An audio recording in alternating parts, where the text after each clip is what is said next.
నిన్నటి రోజున బీఆర్ఎస్ నాయకులు ఏదైతే అడ్డదారిన ప్రభుత్వంలోకి వచ్చిరని మాట్లాడిన తీరు హాస్యాస్పదంగా ఉంది. అడ్డదారిని నిలిపిందే వాళ్ళు, గ్యారంటీలు అని చెప్పి మాట్లాడుతూ ఉన్నారు. గ్యారంటీలను అమలు చేసుకుంటూ వస్తున్నది మా ప్రభుత్వము, మా గౌరవనీయులైనటువంటి రేవంత్ రెడ్డి గారు. ఎన్ని కష్టాలున్నా, మీరు ఎన్ని లక్షల కోట్లు అప్పులు పెట్టినా వాటి నుంచి అధిగమించుకుంటూ ఒక్కొక్క పథకం అమలు చేసుకుంటూ వస్తుంది. అడ్డదారి అంటే మీకు తెలంగాణ ప్రభుత్వం ఏర్పాటు చేయకముందే కాంగ్రెస్ యొక్క అధినాయకత్వాన్ని వెన్నుపోటు పొడిచి ఎలక్షన్లో పోటీ చేస్తాం కలిసి అని చెప్పి అడ్డదారిన వచ్చిన వాళ్ళు వీళ్ళు.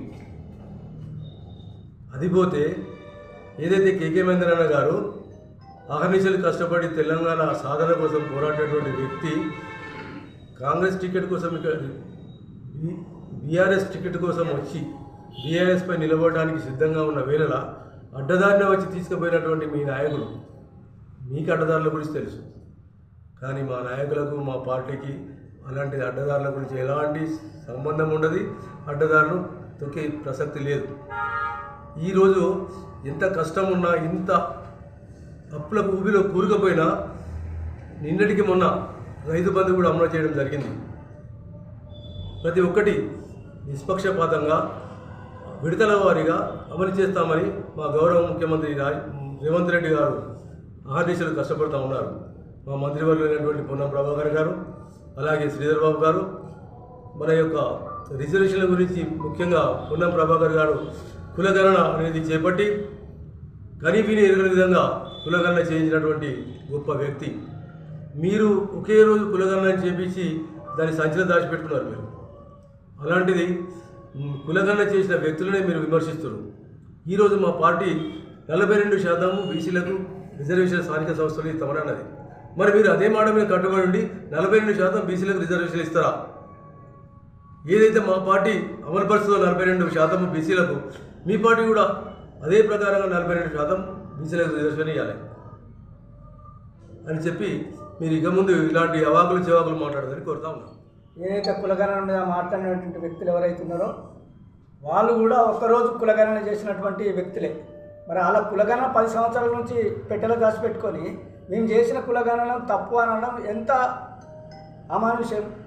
మీరు కూడా ఎన్ని చెప్పిండ్రు, ఎన్నో ఎస్సీలకు 3 ఎకరాల భూమి అన్నారు, ఎస్సీలకు 15 లక్షలు అన్నారు. ఇవన్నీ ఇచ్చిండ్రా మీరు? అది అనేటందుకు కూడా బుద్ధి ఉండాలి. ఇప్పుడు మేము కొత్తగా వచ్చినాం, ఎందుకు వచ్చినాం? మేము 56 సంవత్సరాల నుంచి చేసుకుంటూ వచ్చిన వాళ్ళం.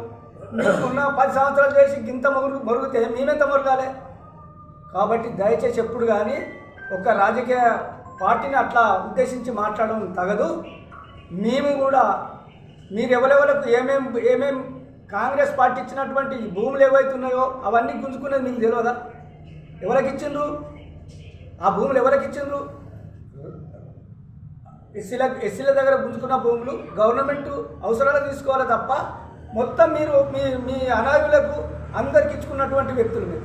మా ఎస్సీల భూములు తీసుకొని ఇందిరమ్మ ఇచ్చినటువంటి భూములను అన్నీ కూడా తీసుకొని మీరు అందరూ కూడా మీ అనుయాయులకు, మీ దగ్గర ఉన్న వాళ్ళకు, సంఘాలకు ఇచ్చుడు సమంజసం కాదు.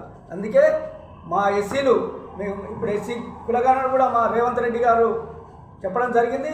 మేము ఎస్సీలము, మా కులగణన ఎప్పుడైతే మాకు మద్దతు ఇచ్చిండో రేవంత్ రెడ్డి గారు సభలో చెప్పినటువంటి మా రేవంత్ రెడ్డి గారు, శాసనసభలో చెప్పినటువంటి మా రేవంత్ రెడ్డి గారికి వెనుకపోలేదు, ముంగట వచ్చి మరి రిజర్వేషన్ అమలు చేయడంలో ఆయన కూడా మేము మా ఎస్సీల తరఫునకి కృతజ్ఞతలు తెలుపుతున్నాం. అదేవిధంగా ఎందుకంటే ఆ దాని మీద కూడా బీసీ కులగణన మీద ఎట్లా మాట్లాడుతున్నారు, ఎస్సీ కులగణన కూడా అట్లనే మాట్లాడుతున్నారు. అది పద్ధతి కాదు.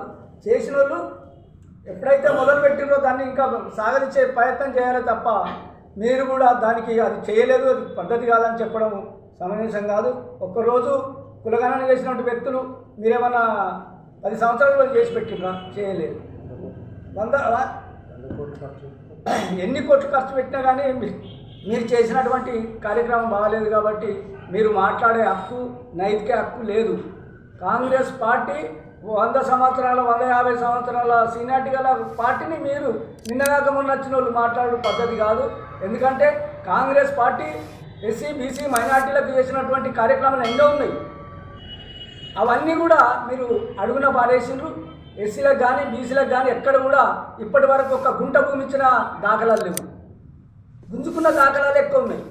ఎస్సీల దగ్గర గుంజుకున్న భూములే ఎక్కువ ఉన్నాయి. కాబట్టి మీరు మా ఎస్సీల బీసీల గురించి మైనార్టీల గురించి ఈ కులగణన గురించి మాట్లాడే హక్కు మీకు లేదు. కాబట్టి దయచేసి ఇక ముందు ఈ కులగణన గురించి మాట్లాడొద్దని చెప్పి తెలియజేస్తుంది.